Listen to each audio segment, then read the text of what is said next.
कौन किधर जो है वो खेलता है, बात की आसिफ अली ज़रदारी साहब ने प्रोग्राम में। अब इस पर हम बात करेंगे। चौधरी मंजूर साहब हमारे साथ मौजूद हैं। अब क्या ये वाकई एक सियासी स्टेटमेंट है या 18वीं तरमीम पे दबाव महसूस करती है पीपल्स पार्टी, इस पर भी बात करेंगे। लेकिन सबसे पहले चौधरी मंजूर साहब बताइए कि किन्हें समझा रहे हैं आसिफ अली ज़रदारी साहब कि अगर मैं मान भी जाऊंगा फिर भी बाकी लोग नहीं मानेंगे, सूबे नहीं मानेंगे, और उन्हें समझ में भी नहीं आ रही।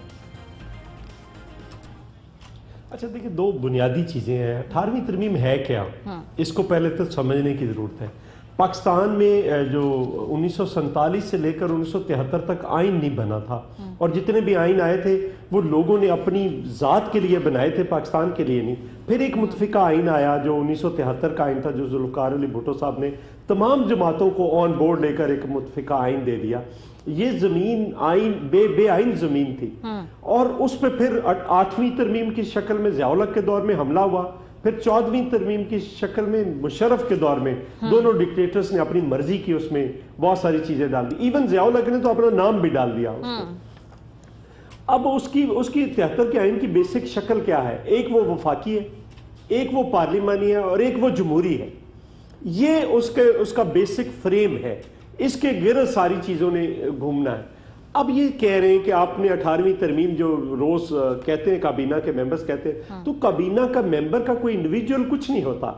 वो जाती तौर पर अगर बयान देता है तो वफाकी काबीना की इज्तिमाई जिम्मेदारी होती है काबीना के मेंबर का। सो इसका मतलब ये है कि ये तमाम जो जिम्मेदारियां हैं, ये वो बातें जो कर रहे हैं, वो तमाम तर जिम्मेदारी उस पर, वरना प्राइम मिनिस्टर रोक दे। सर, सदर पाकिस्तान और फवाद चौधरी साहब वो दोनों कह रहे हैं कि हम खत्म नहीं करना चाहते, हम इसमें कुछ शिकों में तब्दीली करना चाहते हैं। वो ठीक है, तो वाडा साहब की बात को इतनी इंपॉर्टेंस दे रहे हैं, लेकिन फवाद चौधरी साहब और सदर साहब की स्टेटमेंट को इतने नहीं दे रहे। मारिया, पहले भी तो तरामीम ही हुई है ना, आप बात क्यों नहीं? जो 8वीं तरमीम थी वो भी तो तरमीम थी ना, और जो 14वीं तरमीम थी वो भी तरमीम थी। मैं तो उस वक्त मेंबर पार्लियामेंट था।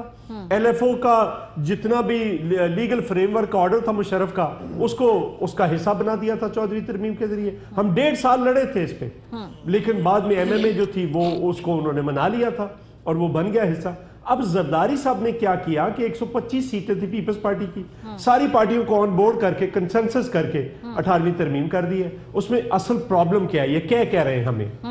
अगर ये NFC अवार्ड तब्दील नहीं होता तो ये कह रहे हैं जी अगले 2 सालों में तो तनख्वाहें देने के लिए फेडरल गवर्नमेंट के लिए पैसा नहीं होगा।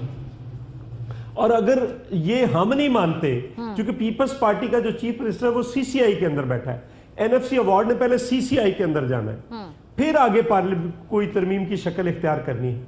तो इसलिए हमारा बाजू मरोड़ा जाए। 18वीं तरमीम में दूसरी बात क्या है कि अगर आप सूबों को ये हक नहीं दे रहे, तो फिर सूबे जो है, पहले भी आपने देखा कि सूबों के अंदर जब आपने हक नहीं दिया तो फिर नतीजा क्या निकला था? आपने 1 यूनिट का तजर्बा कर लिया, आपने सदारती निज़ाम का तजर्बा कर लिया, सारे तजर्बात फेल हुए। जितना आप पावर को डिवॉल्व करेंगे, ये एक पावर का असूल है, उतनी वो मजबूत होती है। जितना आप कॉन्ट्रैक्ट करके सेंट्रलाइज करेंगे उतनी वो कमजोर होती है।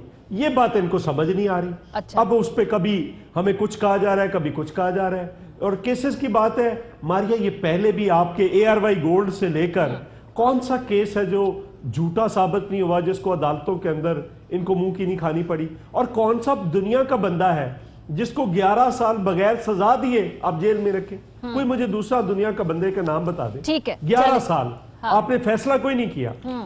चले मुझे तो इसलिए हम कतई तौर पर वो नहीं मान सकते जो ये हमसे मनवाना चाह रहे हैं। अच्छा। और आपने सवाल किया कि किससे बात कर रहे हैं, उनसे जो एक्चुअली इसके पीछे हैं। अच्छा, PTI नहीं है, वो नहीं है, वो बेचारे बेजरत से हैं, वो उनकी ख्वाहिश नहीं है ये। इनको तो पता ही नहीं है ना। अच्छा। इनको तो पता ही नहीं। चले उस्मान डार साहब, इसको थोड़ी सी क्लैरिफाई दे सर। आपको